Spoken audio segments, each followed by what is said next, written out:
Hello, everyone, and welcome to another episode of Talking Games with Kellie and Andrew. I'm Andrew. And I am Kellie. Kellie is recovering. She caught the stupid disease. I have had that disease for many years. You have. Uh-huh. I would never make a podcast with somebody who is stupid the whole time. So I like to believe you just caught it. Well, I've got bad news for you, Andrew. I'm on it. Right. Because I'm stupid. Well, I wasn't going to say that. I was. Oh. But it took us 128 episodes to get to the point where I admitted it. Well. This is like therapy for me. It took 128 sessions for me to have a breakthrough. I think if it takes that long for you to have a breakthrough at therapy, you may need to consider getting a new therapist. If we are kind of like therapyists here. What? Is that true? I just feel like our listeners probably, they come to us every week or so, because we took last week off, but that's a side note. By the way, how was prison? It was great. It was a great time. I had fun, and now I'm out. And you know what? It was like the perfect amount of time. If you have to go to prison, I highly recommend only going for like a week. I know somebody who's only in prison for a week. It was me. I know. That's what I was going to... It was you. Oh. Great. Great bit. I forgot that's why we were off last week and not because I was out of town. Because you were in prison. Well, I went out of town, but not till I found out you were going to prison. Because it's like, well, now I'm not going to be missing anything if I'm out of town. Yeah, exactly. So I hope that you don't have any prison sentences in October, though. Are you clear? Why is that? Oh, I scared myself because I opened a YouTube trailer and it was on full blast. And that YouTube trailer was for Metaphor ReFantasio, which got its new Atlas exclusive showcase. I don't really know that. I think they just put up a 25-minute video, but it started with a nice little trailer and ended with an October 11th release date. This trailer I really liked. I'm very optimistic about this game. I think, you're interested, but I'm the one who's screaming more for it, I think, right? Yeah, I would say you're probably more excited than me. But I think this trailer is really getting it it's really solidifying that for me. It looks really good. I did watch this stream live and it looked really bad. And I was like, uh-oh, that's concerning. And then I rewatched the trailer online later. I would recommend, if you're trying to watch the trailer, there's a 3-minute version. Watch that instead of the 25-minute version because the 3-minute version has much better compression and stuff. So it's actually pretty accurate. Kellie's probably mad because I linked her the 25-minute version instead of the 3-minute version. That's fine. It's not a big deal. But I'm really excited. I think there's a lot of interesting depth here. And October 11th is a little disappointing for me just because the summer is so sparse right now. I think a cool summer release date would have been nice. But, it probably makes sense to wait till Persona 3 Reload. The answer. They're calling it The Answer still, right? I think, yeah. Yeah, the episode, I guess. Before, I feel like it makes sense for that to come out before this, probably from their marketing department's standpoint, but I remain a little disappointed. But that's going to be here in no time. That's 6 months away. Less than 6 months away. Yeah. Plus Game Pass, so I don't have to pay $70. Yeah. I wish the protagonist looked a little bit different. You used to love the protagonist.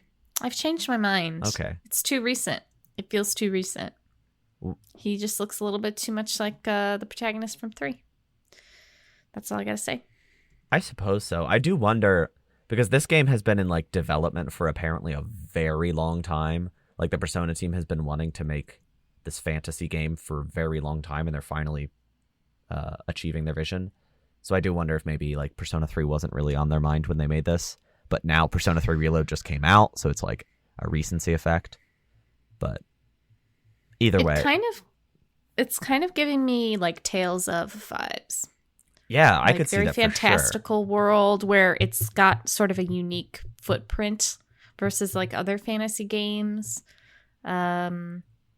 And I think it's interesting that it seems to be sort of split off from like the demons of the, Devil Summoner and Shin Megami Tensei and Persona, and it seems to be sort of standing on its own apart from that, which is pretty cool. It's kind of wild, I think, that they're not using Persona demons, or I should say SMT demons. They did it first, but yeah, I mean, there is a little Pixie, but I don't think that she's directly related to Pixie. No, I mean, she even looks different.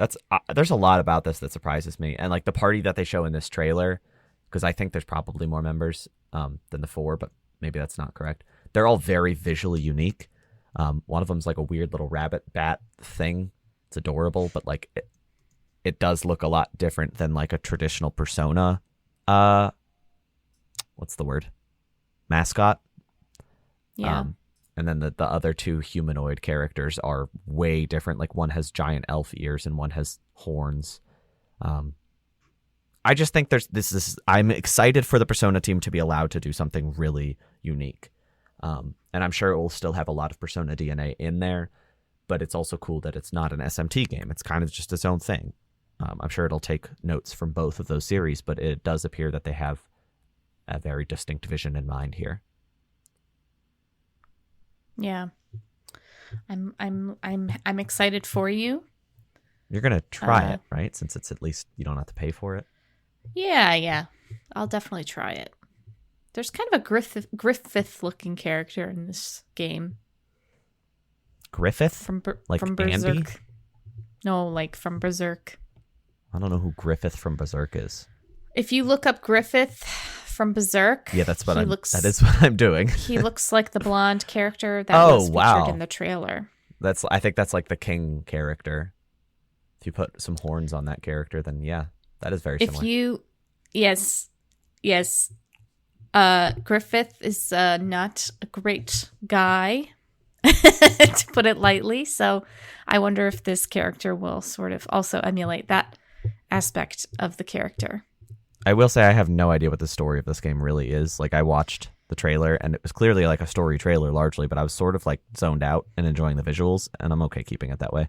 Like I'll learn the story once it's out.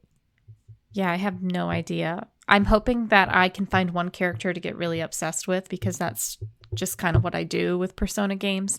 And not that this is a Persona game, but that's just what I do. So when I do that, I can be a little freak as usual. I would describe you regularly born as to one. Be. Right.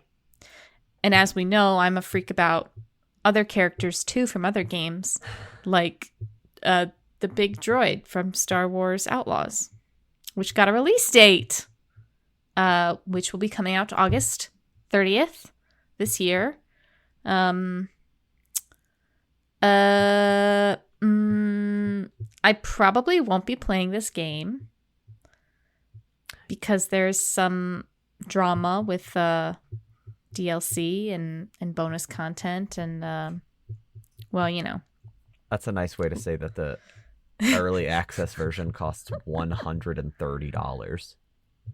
For 3 days early access, you can pay the price of another full game on top of it.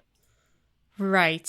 And if you pay $70, like $70 US, that's 70 of your dollars, of your hard-earned money that you could spend on other things. If you spend 70 of those, you still probably you still won't get the full experience of this game. So that is very unfortunate. This trailer was also not interesting to me at all. No.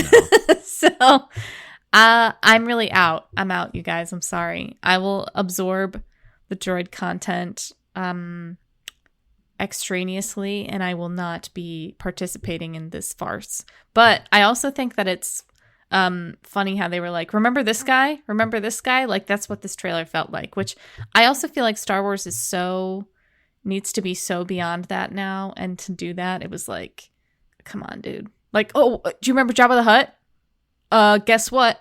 Here he is. Oh, do you remember Han Solo? Guess what? Here he is. It's like, come on, dude. Come on. Do you want to hear the top comment on this trailer? Sure, yeah. From @TrueGrave 6 days ago says, honestly, surprised this trailer didn't cost $14.99 to watch. Yeah. Yeah, that's rough. That's rough, buddy. That is rough. I'm neutral on it. It might be a fun game, and if it is, I'll maybe grab it from the library, but like I'm fully fatigued. I'm like on IP fatigue right now. Like I think especially like movies specifically. I don't care. Nothing Star Wars can get me excited. Nothing Marvel can get me excited. Basically, none of the giant IPs can. The only Star Wars thing that can get me excited is when I went to a fan convention 2 weeks ago, and I got to take a picture with some stormtroopers. That got me excited. You blended right in. You look just like one of them. I did, and you know what? I didn't know what to do with my hands in that photo. There's a photo of me with 2 stormtroopers, if anyone even cares. There's a scout trooper and a regular stormtrooper. I'm pulling it up. And I approached the stormtrooper and I said, "May I have a photo?" And he said, "Of course. I've been waiting for you." So I put my arm around his waist like you do with like your girlfriends. And then the scout trooper approached and my arm was not available. So anyway, it doesn't really matter because you guys can't see the photo anyway. But the point is that that's the only thing I care about with Star Wars. I like that the other, so she has her arm around the waist of one stormtrooper and he's just standing there, you know, like her sis chilling. But the other one noticed that Kelly was putting up a peace sign and it looked like he was going to copy it, but then realized he's a stormtrooper who's not allowed to do a peace sign. So he just didn't throw a peace sign. He just has his hand kind of like in a fist near Kelly's head, kind of. Yeah. So it's a great picture. I highly recommend looking it up. Google. It's not online anywhere unless you have uploaded it online. I put or it Cameron. Everywhere. I put it Friend everywhere. of the show, Cameron Hoover. Oops, I just doxed him. Can we cut that out? No, it's fine. Right. It's blurry. You can't hear it. Right. I'll dox. Could you just add a prolonged fart noise over it so no one can hear it? That's just your voice. Oh my God, you. Right. Another IP that I thought I'd be interested in hearing about. Sorry to go so pessimistic right in on this, but Evil Empire, who was the publisher / developer of Dead Cells, is making a game for Ubisoft, The Rogue Prince of Persia. It's going into early access May 14th. I heard about this and I thought it was a really cool idea. The thing that is a little bit confusing is that Evil Empire is separate from the developer. So Evil Empire was in charge of like all of the Dead Cells updates and stuff. So they were putting out DLC and updates. And the team who actually developed it originally is now making Windblown. That's that game, right? Yeah. So this is like the update team for Dead Cells, not the original developers. I do think it's a really cool idea to make a roguelike Prince of Persia, and I think it's a cool use of the IP, but upon seeing it, I'm not really excited. I just think it looks a little dull, but I guess it's better than like Ubisoft. I don't know. They're using the Prince of Persia IP kind of interestingly right now, in the sense that they just did a 2D side-scroller from a 2D Metroidvania from the Rayman Legends team. And now they're giving it to somebody else to make a roguelike. It's cooler than letting it die, but I personally do not find it very interesting. Maybe you disagree, Kelly. I don't disagree. I am appreciative of you giving me the lore because I did not know it, and I just thought this was a fun trailer. Yeah, I mean, they didn't make it because they don't say from the creators of Dead Cells, so I have a feeling they might not be allowed to say that. Yeah, but I also, no strong thoughts either way. No. I have never thought about Prince of Persia beyond like a passing speck in my mind. A speck. Or I think about Jake Gyllenhaal starring in the Prince of Persia movie. Oh yeah, that flopped. Of course. Very hard. That's my favorite movie. Oh. Right. Can I ask you something? Yeah. What's your cat's favorite movie? Schindler's List.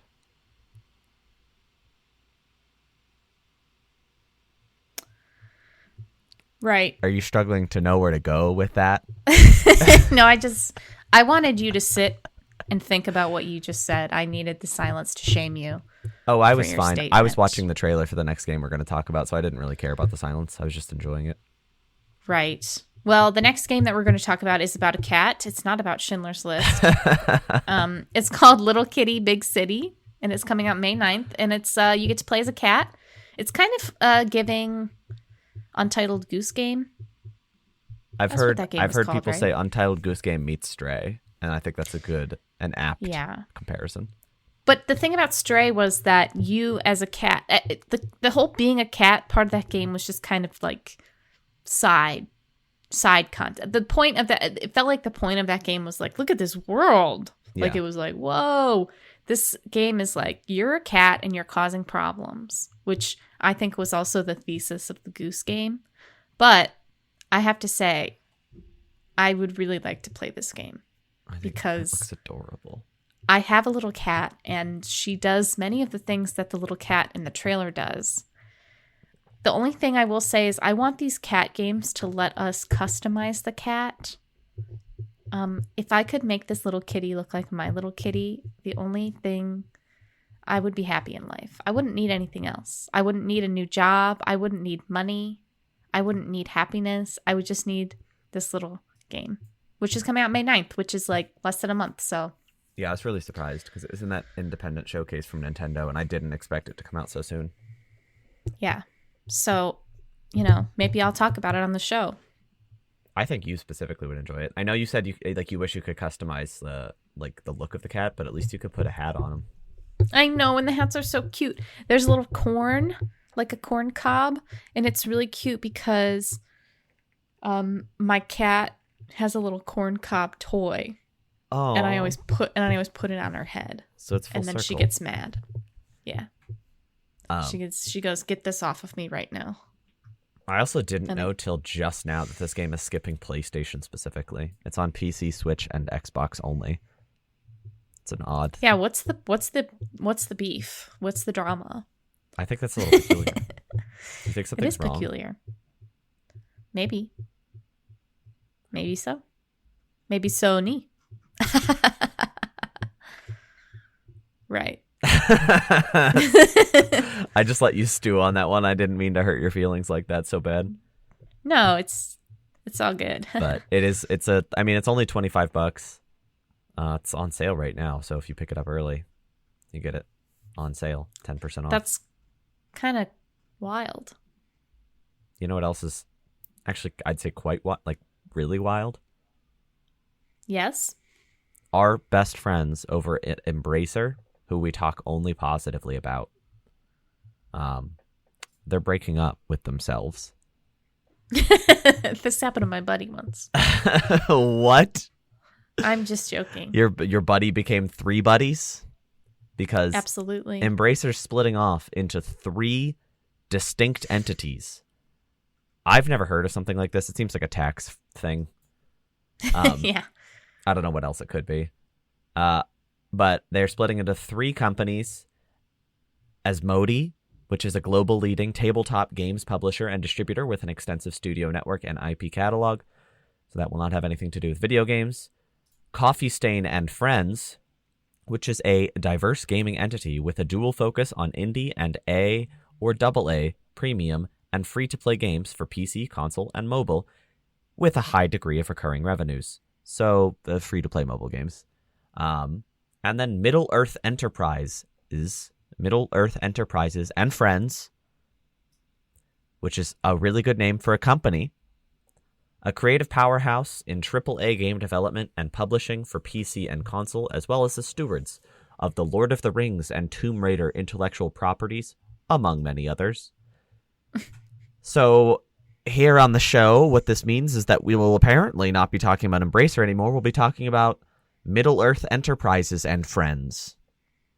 Friends. Which is Who's really friends? It's a bad name for a company because they're not my friend. Yeah, they have no friends. Certainly not us.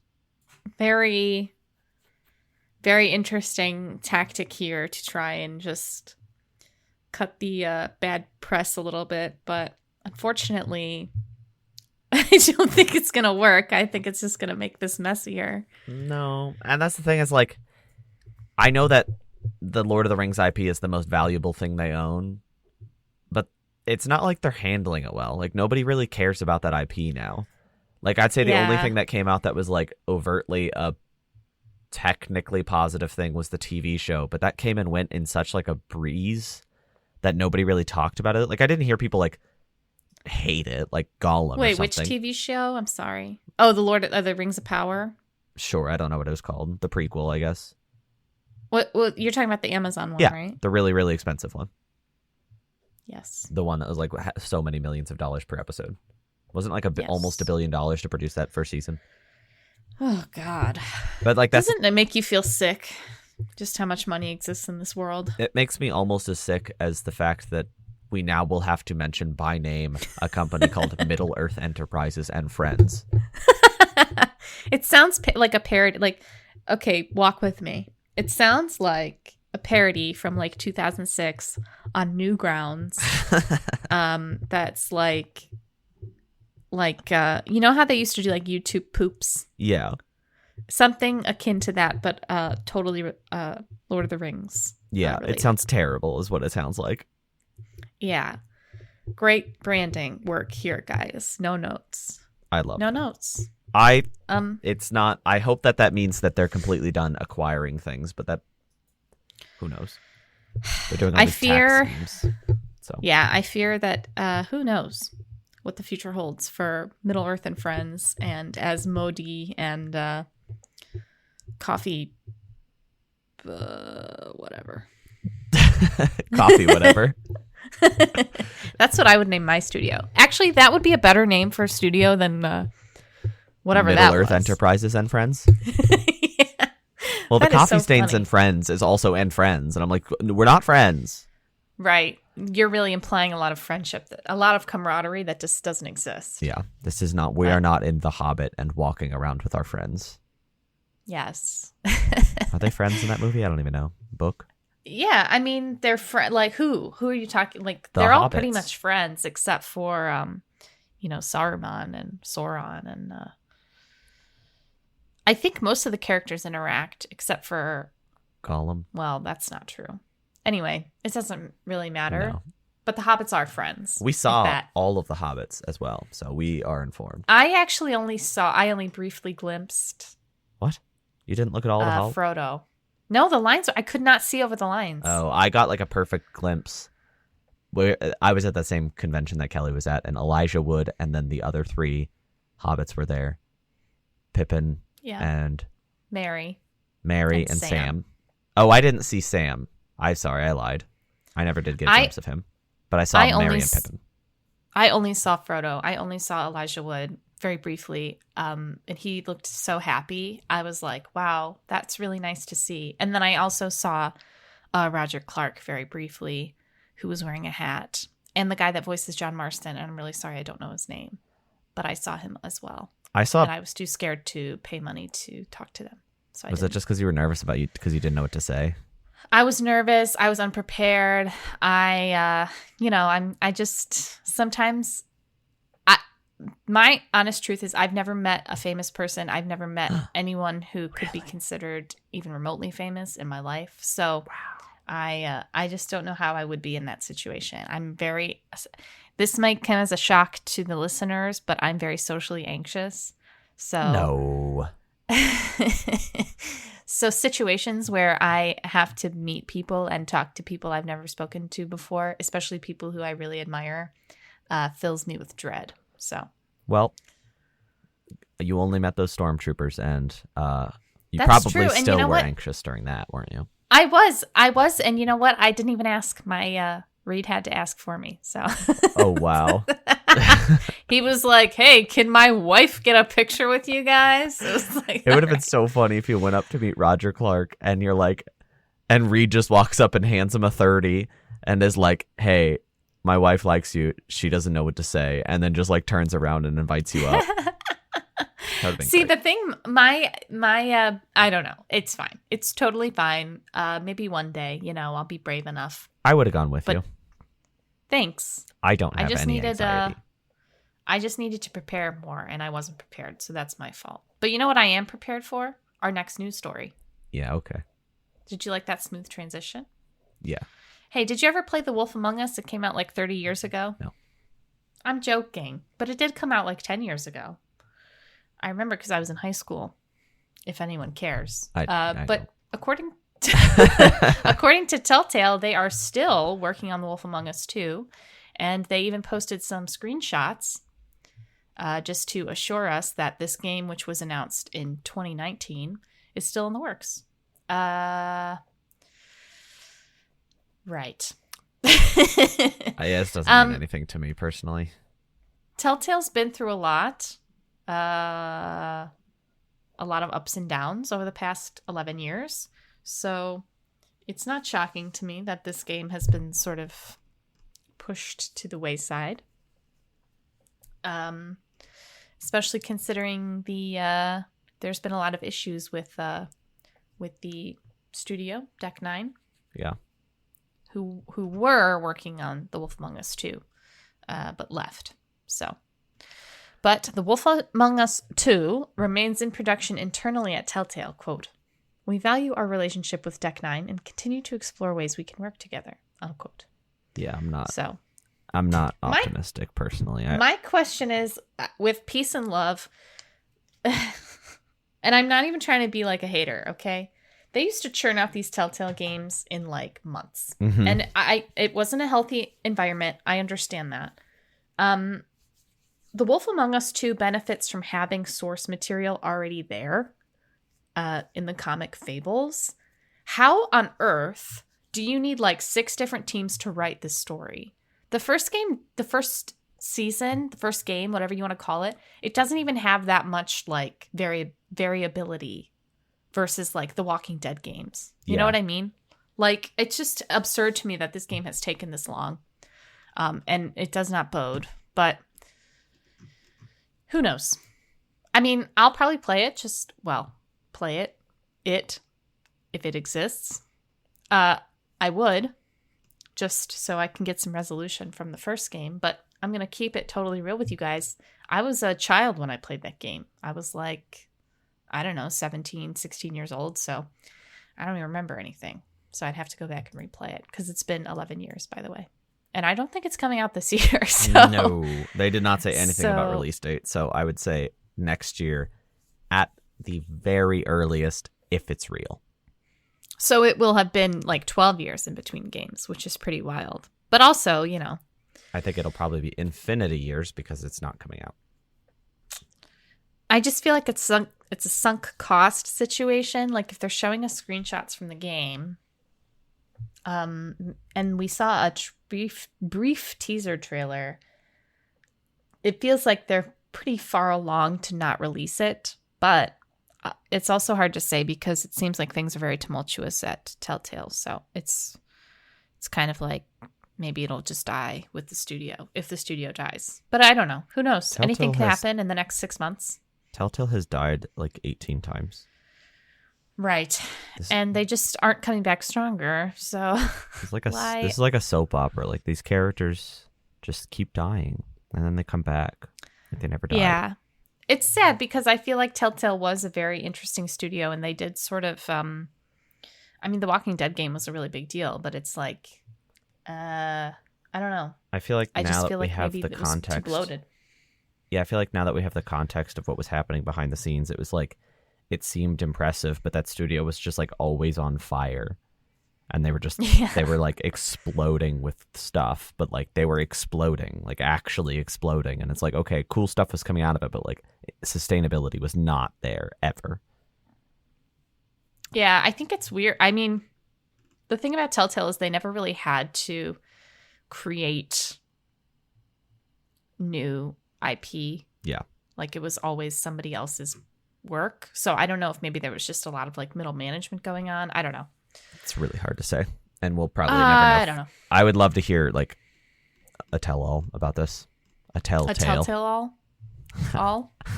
I said it first. I said it first. I said it first. I said it first. I said it first. I said it first. You can have credit.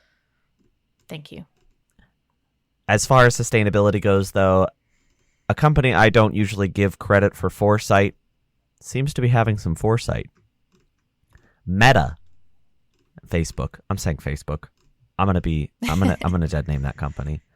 Facebook has opened up Quest's OS for third-party hardware. So what this means is that right now, if you go out and you buy a Facebook Quest, an Oculus Quest. If you buy a Quest, you turn it on, you set up your account, and then you have access to the storefront and all the games that they have inside it. I believe right now, I could be wrong, but I believe like all games basically have to be compatible with Meta Quest 1, 2, and 3, because they're kind of like iterative. They're not substantial. But soon you'll be able to buy a headset made by somebody else, and it will still have that Meta OS. So that means you'll still have access to that Quest store. This might not sound like a big deal, but it really could do substantial things. I mean, you could just think about it. Think about the fact that like not all PCs are made by Microsoft, but they all have PC hardware running on them. Meta is really... They already kind of cornered the VR market, but now this is basically solidifying their footprint, especially with like the way that PlayStation has just absolutely blown it in the past year. I think monopolies are bad, I think allowing other other hardware creators to step in on this market is good, because one of the biggest ones that are jumping in are Asus, otherwise known as Republic of Gamers, which is sadly the laptop that I own. They are making a performance-focused headset. So it'll probably be more expensive than whatever Facebook's putting out, but you don't have to own a PC. It's not something that you have to attach to a PC. And there's probably even somebody that's going to, like, because other companies are going to get involved, there might be other people working on budget versions and stuff like that. And I mean, the headsets are not that crazy expensive right now. You can get one for a couple $100, but if there's somebody else working on a cheaper one, like this could be really good for the VR market and open it up in a lot of interesting ways. I do think that because there's so many games that are exclusive to that storefront that are realistically probably never going to move elsewhere, this is a good way to allow more people to access those things in a new way. It's odd. Like it's not something I ever expected, but I think it's good. It's a better version of the monopoly that does exist, because at least it does allow for more, not the creativity, what's the word? Innovation. It allows for more innovation in the hardware market. Yes. Unless you have a differing stance. I don't. I don't think about it. It makes my tummy hurt. Well, yeah, you can't take place. But, you know.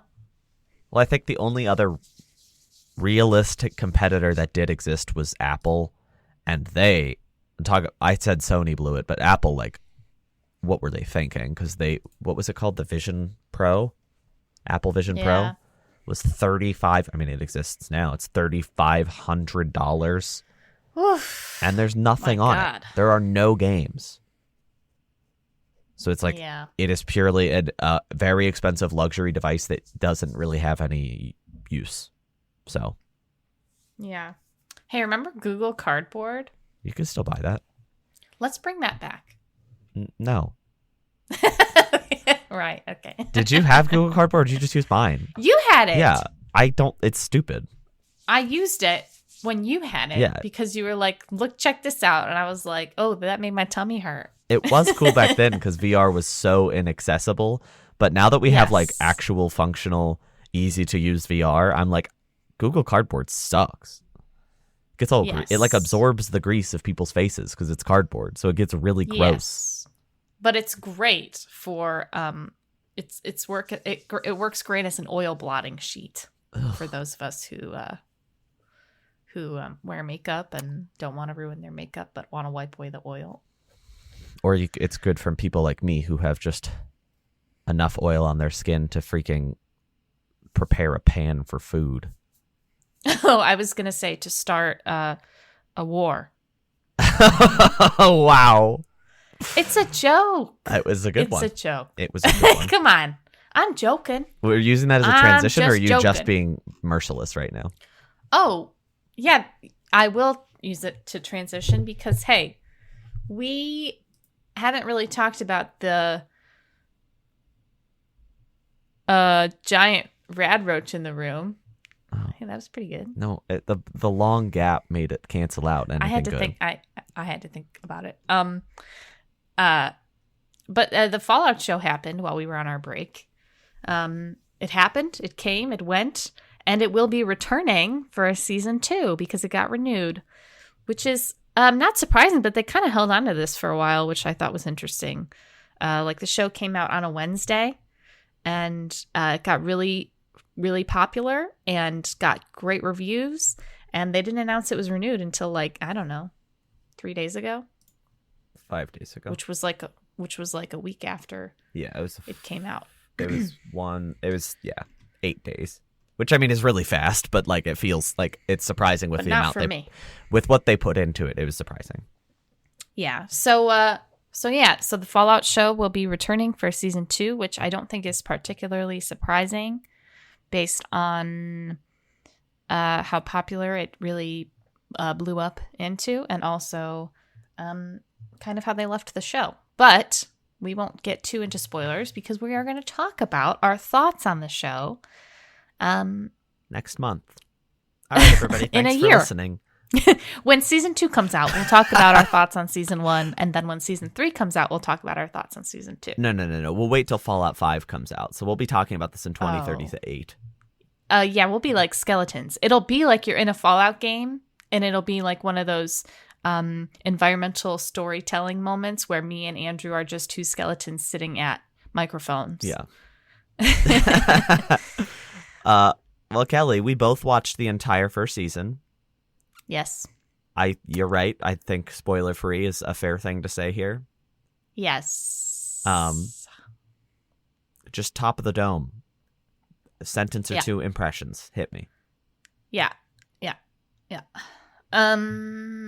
I can't contain it in a sentence or 2. All right, I'm not gonna lie to you. Give me a sentence or 2, and then we'll discuss. We'll say everything. Okay. Engaging. That's a word, not a sentence. The show was engaging, and I felt personally that it made the universe feel more connected.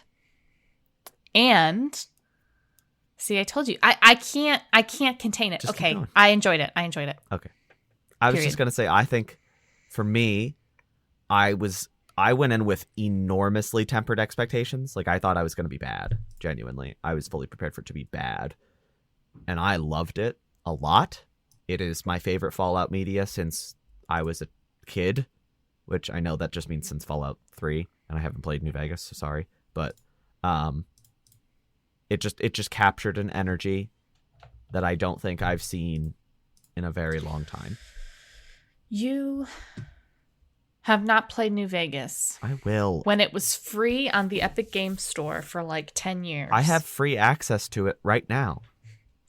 And you haven't played it? No. Oh. It's old. It takes me... I have to like hype myself up to play an old game, as we'll discuss later. Oh. I see. I'm not saying anything bad about New Vegas at all. I'm aware I'm probably going to like it. It's just takes... I get it. I understand. Okay, let's talk about the television show. Sure, yeah, let's do that. I don't know how you can talk about the show. It is intrinsically connected to the games. And as 2 gamers, how can we separate our realities like that, Andrew? No, I just mean pretty easily. I don't think we have to talk about New Vegas to talk about Fallout the television show. But right. Okay. You're right. Okay, so here's what I'll just hit you with a comparison that shouldn't be made, but it's being made everywhere else, so why not we do it too? Which do you prefer? Fallout Season 1, Last of Us Season 1? I prefer Fallout Season 1.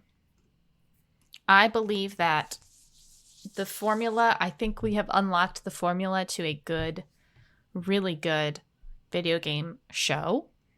Now, I still do think The Last of Us is a good show. Oh, yeah. It feels a little bit extraneous with it following the games almost to a T. And I had told Andrew that I felt that the best episode of The Last of Us was something that was not about in the games at all. It really shined when it deviated from the source material. That was the only episode I really felt much about personally. I liked that season, but it didn't hit me at all because I've seen that story so many times. Mm-hmm. Fallout exists in a different way, in that the stories that it tells are reminiscent of the games, but they are not of the games. I think Fallout, there's 3 main characters in the show, and I think they each represent a different game, sort of, in their own way. I think each different modern Fallout game. I'm not counting 1 or 2 or Tactics or Brotherhood of Steel.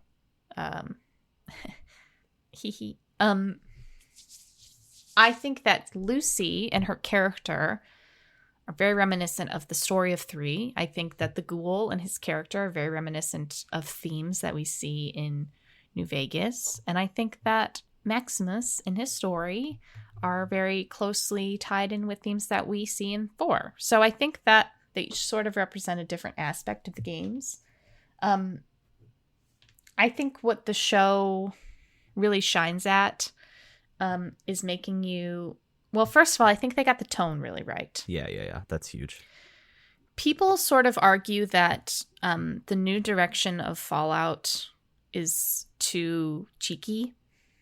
Like 4, they argue that it's like too colorful and too silly, and 76 to some extent.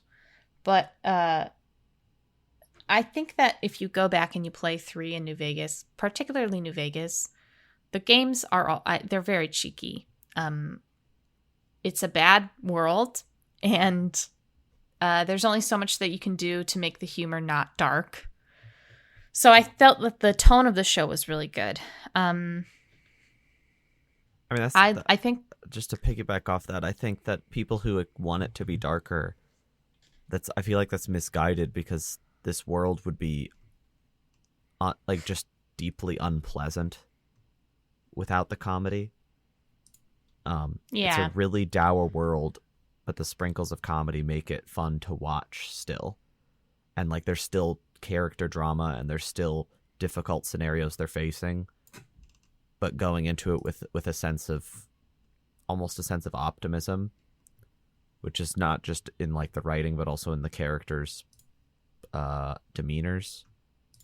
Really, it does bring a life to it that would be the show would be hard to watch if there weren't jokes in it. It would just be set miserable. Yeah, I think I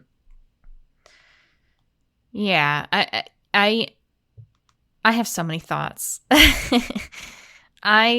So Fallout's one of my favorite games. Particularly New Vegas is one of my favorite games of all time, but I like 3 and 4 a lot too. I've never played 76. I've never played 1 or 2 or any of the spin-offs, but I was really, my expectations going into this show were very low.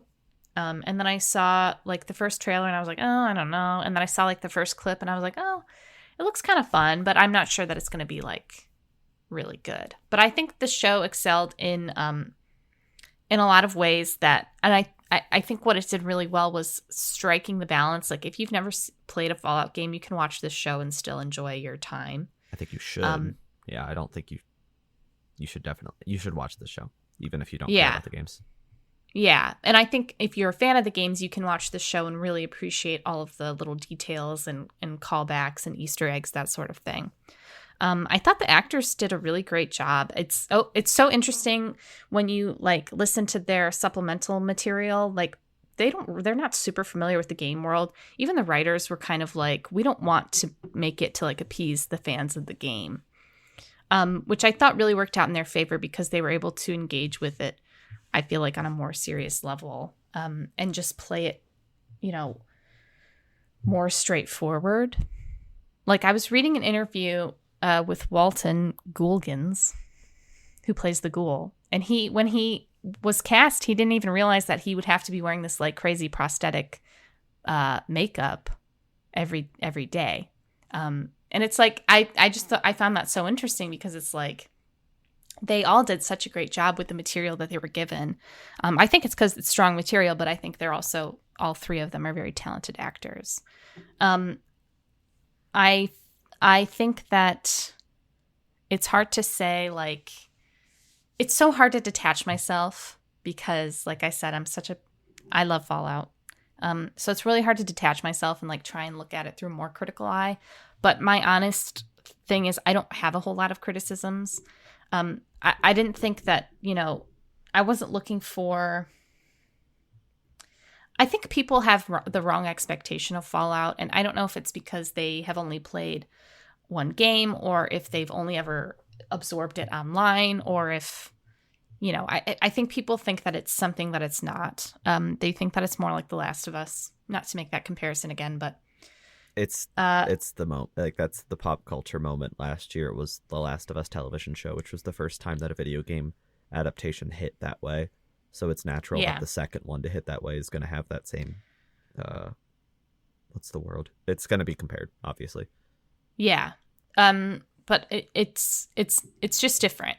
And I think what keeps people returning to the property, what keeps people playing the game. I mean, if you look on the Steam charts right now, it's like all Fallout. It's like New Vegas and 76 and 4. It's kind of crazy. I think what makes people return is the world. It's very interesting, and the world building and the tone. These are the three things that are all connected across the games, and people will fight tooth and nail that the Bethesda Fallout games, which are like 3 and 4, and the Obsidian Fallout game. Right.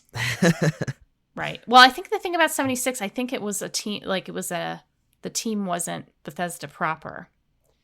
I think it was a different team, but it is a Bethesda Fallout game. That's true. But the point that I'm making is people will fight tooth and nail that Obsidian and Bethesda are like mortal enemies, and the games are radically different, and the stories are radically different, and you don't know how to enjoy. You think I don't have taste if you don't like Fallout New Vegas more than 3, blah blah blah. But the truth is that the bones were always there, and you probably got into the series with 3 first, or 4 even. Yeah.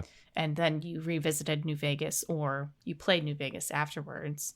So it's kind of like you have to understand. There's so much context with the IP. There's so much history that it was, I think it's the show did a great job of leveraging all of that. And I feel like tonally it very much met its mark. And I think I really enjoyed my favorite character is the ghoul. I really liked his story. And I'm very much looking forward to season 2. I hope it comes sooner rather than later. And I would say that you should watch this regardless of whether or not you've played the games. And then after you watch it, I think you should play the games. And I personally do believe you should start with New Vegas, but you can play whatever you want because they're all good in their own way. I've never played 76 though, so I can't say that that's good. And if MMOs aren't your thing, maybe I would not, but do what feels right. People play that game now and they love it. They love it. And it's gone through a lot, so it's your right as an American to play that game, unless you're not from America, in which case you also probably still have a right to play the game, but I don't understand the intricacies of international law. So, international law related to the rights to play Fallout games. So please don't hold me responsible or liable for that. And those are my thoughts. Period. Exclamation point. I want to say 2 negatives, just to put them out there. They're visual things. I think the Brotherhood suits look iffy because they move, like, they just look like they're made of plastic. Like, the way they move around doesn't look good to me. Which, to be fair to them, it's like, how do you capture that without making those metal suits real? And how would you possibly do that? Because that would be like impossible. Yeah. But they're also not on screen very much ultimately, so it doesn't matter very much. And then the other thing is like, and I was watching it on a 65-inch 4K TV, 3 inches from my face, so this is take that into account. But Walton Goggins' character, the ghoul, like when he was like on screen and there was extreme close-ups of his face, or sometimes even when he was like not even that close to the screen, I do think his nose looked a little odd. Like it looked like there was like it was out of focus because he doesn't have a nose. He's a ghoul, but like obviously Walton Goggins does have a nose in real life. And I feel like sometimes when I was looking at him, I could tell that they like airbrushed it off. But I might just be. Well, I think it was. I mean, I think he wore like a green thing, and it was green screened. Yeah, I just feel like I could tell it was not. Obviously, it's not real. Like that, there's no way to make that real. But there were some parts in the series where I was like, oh, it looks a little fuzzy. But that's also, I assume season 2 will have an even bigger budget, so that's probably a temporary thing. And it also did not affect my enjoyment very much. It was just like there were occasions where I noticed it. Yeah. So I just feel like I should mention there's a couple of visual things that I wasn't crazy about, but the writing and the characters, and I think the thing for me is that the side characters are so incredible. Obviously, the main cast is good, but like you already kind of hit that, and I don't really feel the need because everybody's talking about it. But like so many of these side characters are in there not for very long, and they're just engaging and interesting, and that is, I think, this gives me hope for future video game adaptations because it's tapping into the lore of a good series and the energy of it. Because like the energy of Fallout is having weird, quirky characters that you very likely only talk to for a little bit. And this show has quite a few of those. Like, I feel like the shopkeep in the first or second episode, I loved her. I thought she was really interesting and really funny. There's a weird medicine salesman. I think he's really funny and interesting. And then there's a couple people that are like more expanded. There's somebody from the Brotherhood who's in a few episodes, and I would say, you know, kind of skirts that line between side and main character. But he's extremely interesting, and I think that's the key to the series is it has a lot of interesting side stuff, and none of those characters feel like phoned in. They all feel like they're their own characters with a lot of thought put into them and their writing. Yeah. I thought her brother, the actor that plays Lucy's brother, he did a really good job, and I was like, whoa, I haven't seen this guy since Hannah Montana. Yeah, me as well. He's also very little, which is only funny because he's acting because one of his like main characters he acts opposite of is a very big man. So when they stand next to each other, they look very silly because one is like 6'3" and Hannah Montana boy is not 6'3". Right. But no, I think everybody delivered a good performance. There were no characters that I was like, oh, that's a weird performance or that's a bad performance. But it gives me hope because I think my two favorite series based on video games are this and Castlevania. And I think those two have the right approach. This is obviously way more liberal with its takes because it's taking the source material and making something completely new in that universe. Whereas Castlevania is taking plots and writing, like using them as a loose guideline for their own story, but still like kind of following the canon. I like those a lot more than I like The Last of Us. And if you're a non-video game playing consumer, The Last of Us is perfect. You know, it's incredible.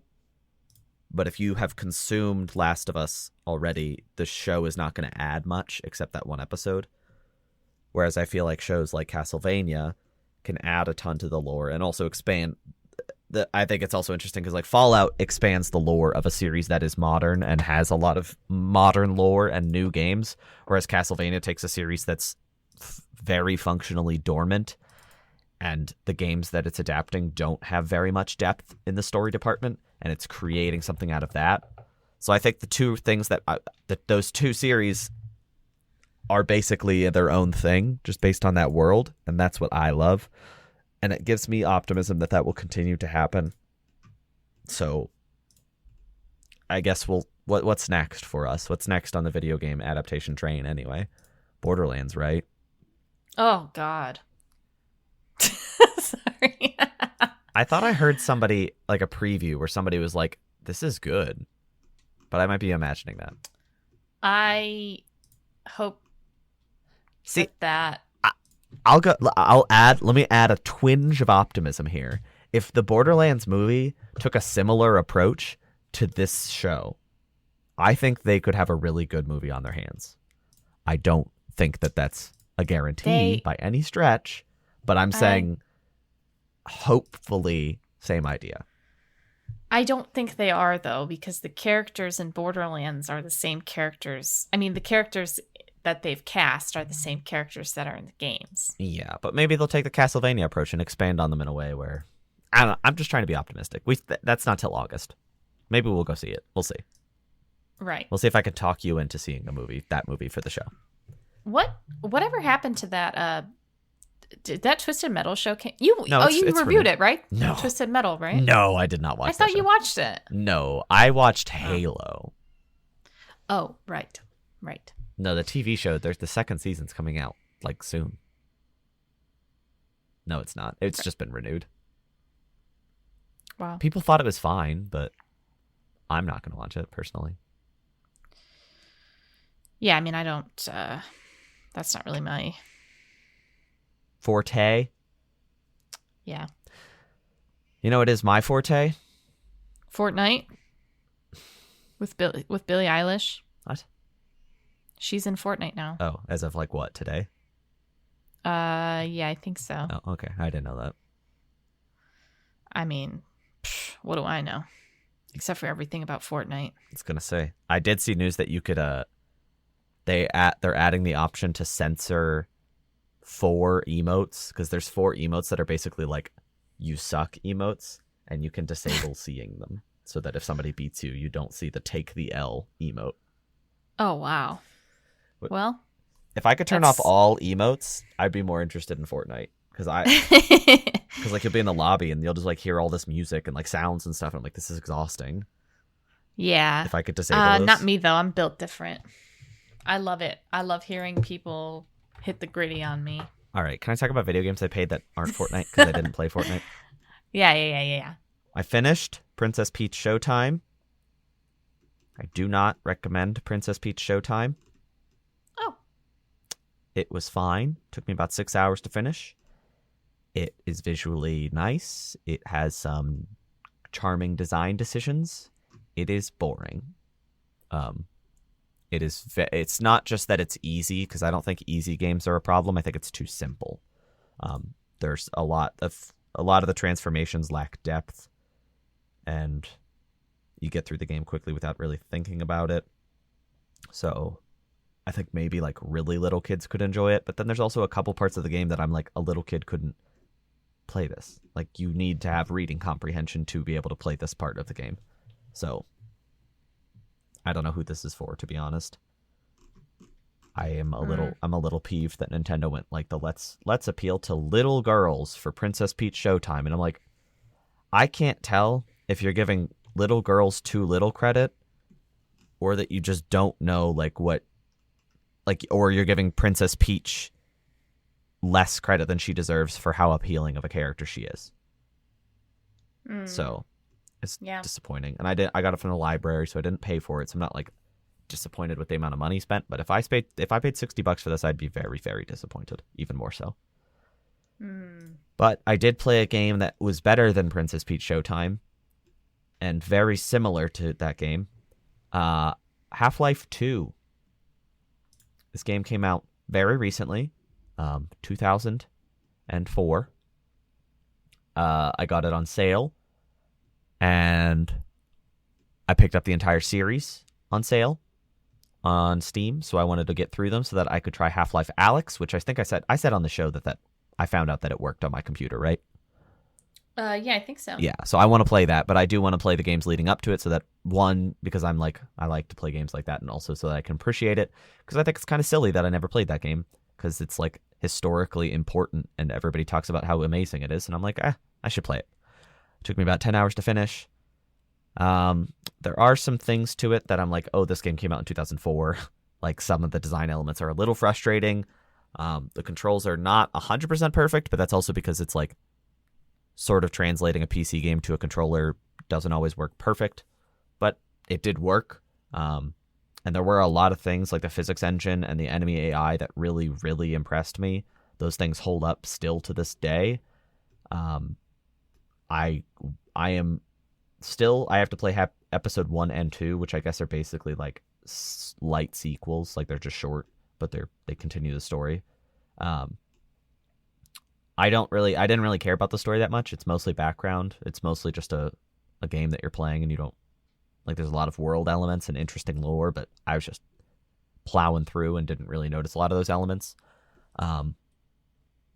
It isn't perfect. It has aged a lot, but I still was able to enjoy it a lot. I think if it was much longer, I probably would have gotten a lot more impatient with it. But because it was a sharp, like, 9-10 hours, I was able to have a lot of fun with it. I tried to play Black Mesa, which is the remake of Half-Life 1, before this, and it said it had partial controller support. It shouldn't have said that. Oh. It is brutal. I was playing it on controller, and it was set so that the control stick was WASD. Like, it was like translating that basically to a control stick, which makes sense, right? Except that means you can only move in 4 directions because it doesn't understand 2 at once on the controller. Which, first-person shooters with single directional control, bad. Doesn't feel good. So I just went ahead and watched a summary of Half-Life 1 and skipped to 2. But I'll be playing Half-Life Alyx soon after I finished episodes 1 and 2 of Half-Life 2. Have you ever played Half-Life 2? No. What? I'm fake. I'm a fake gamer. You're a PC gamer, too. All right. It's like 12 cents usually. I bought it for literally $1. All right. I actually bought the orange box for $1. Give me a little bit of grace here. The orange box included episode 1 and episode 2 and Team Fortress 2 and Portal 1. Wow. For 99 cents. That's quite a bit. Quite a bit going on there. Have you played Portal? I've played Portal 2. Oh, thank goodness. I was going to be... You sounded so mad. You were like, have you played Portal? I was preemptively upset at the prospect of you not having played Portal 2. No, I love Portal. I love Portal 2. Yeah. I had so much fun when it first came out. I was like, wow, this is the funniest video game that's ever been made. And you know what? At the time, the comedy of Portal 2 was kind of ahead of itself, you know? It was kind of Whedon-esque. Now you look back at it and you're like, oh, wow, this is like Avenger, like this is like Marvel dialogue. But at the time, it was ahead of its time. It's still kind of hilarious. I mean, I played it last year. It's okay. I thought it was funny. I think the real benefit of that game is the voice acting is very strong. If you like Stephen Merchant, then that game is funny forever. It will never not be funny. Yeah, I think he performed really well, and I think the voice actress that plays GLaDOS performed really well. And of course, J.K. Simmons was incredible. Yeah, so that's the whole cast. So what you're saying is it's still funny.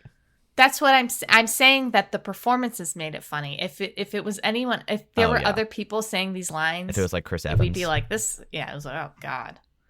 I think it holds up incredible. I mean, the gameplay's perfect still, but I think also the comedy holds up. But Half-Life 2 is not funny, so yeah. But it is funny because there's also like Half-Life 2 came first, and the amount of like sound effects and gameplay mechanics that are just from Half-Life 2 that got put into Portal, which I have played, I was like, oh, like just like literal sound effects just being pulled and used there, and I'm like, it's so funny.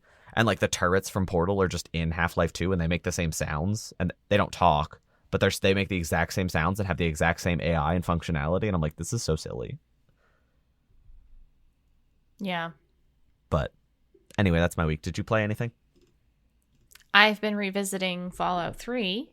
I was also replaying Fallout New Vegas before, but I kind of came to the realization that I replay Fallout New Vegas like every year. I have not played Fallout 3 since I was like, I don't know, 17. So I downloaded some mods and I've been going through the game again, and it's like, whoa, there's so much stuff I just don't remember. Yeah. But I'm having fun. It's just a different experience than New Vegas. The story's a lot more, it's a lot more like 4. Like you have a main directive that is like you can't get distracted from, and it's just it's a little bit less intricate, like story wise. So it's an adjustment, but I'm enjoying it. Quite a bit. And I think Liam Neeson also had a pretty good performance as the dad in that game. But he's pretty much it. It's like 4 voice actors. In typical Bethesda fashion, there's like 4 voice actors, and they don't really make an effort to change their voices very much. So the world does kind of feel small. But I will say, I got a mod that makes everybody different heights, and it's been pretty funny. Why? My character, because some characters, like my character, is towering over. There's a character named Shorty, and as you can imagine, he's very short. And he was like the size of a child. And my character and her companion's really tall. He's his canonical height is like 7 feet. Wow. In the game, obviously, he's a little bit shorter because that would be absurd. But it's like we were like towering over him. I'm like, this poor person is probably scared out of his mind. These 2 giants. But the mods really make the game a new and interesting experience. So that's been fun for me. Yeah. But that's pretty much it. I haven't really picked up anything new. I don't really know. It's we're getting to the summer months, which is when it's when we start learning about new games. I was gonna say, and there are no games coming out this summer. Right. We're in rough shape. Right. Are you? Right. Are you gonna play Paper Mario next month? I don't know. Okay. I think someone in this household will be. Okay. And I know you're so excited to play Stellar Blade this Friday. Oh, right. I totally forgot about my pre-order special edition of that game that I spent $300 on because I wanted a life-size statue of the big booby woman. $300 is extremely cheap for a life-size statue of a person. Well, it's going to aggregate money. It's like a house. It's going to appreciate in value as more people play the game. So I wanted to get in on the ground floor. Yeah, $300 for a wax figure that's like life-size. It's crazy. Good for you. Well, are you gonna kiss it? No. Okay, we should probably wrap up. I feel like we should wrap up after that. Hey, thanks so much for listening this week, you guys. I really appreciate you returning with us after our little week off, and I hope you really enjoyed this episode. I hope you have a great day, hour, minute, to the minute. I hope you have a great week, and we'll see you soon for our next episode, where we're going to talk all about Stellar Blade, and I'll show you guys my giant wax statue of, what's her name? Eve? Yeah. It doesn't matter. It is. Eve. Is it really? Yeah. Wasn't it called Stellar Eve or something? Project originally? Eve. Project Eve. That's why. Okay. That's why it was in my head. Okay. Thanks for listening, everybody. Bye.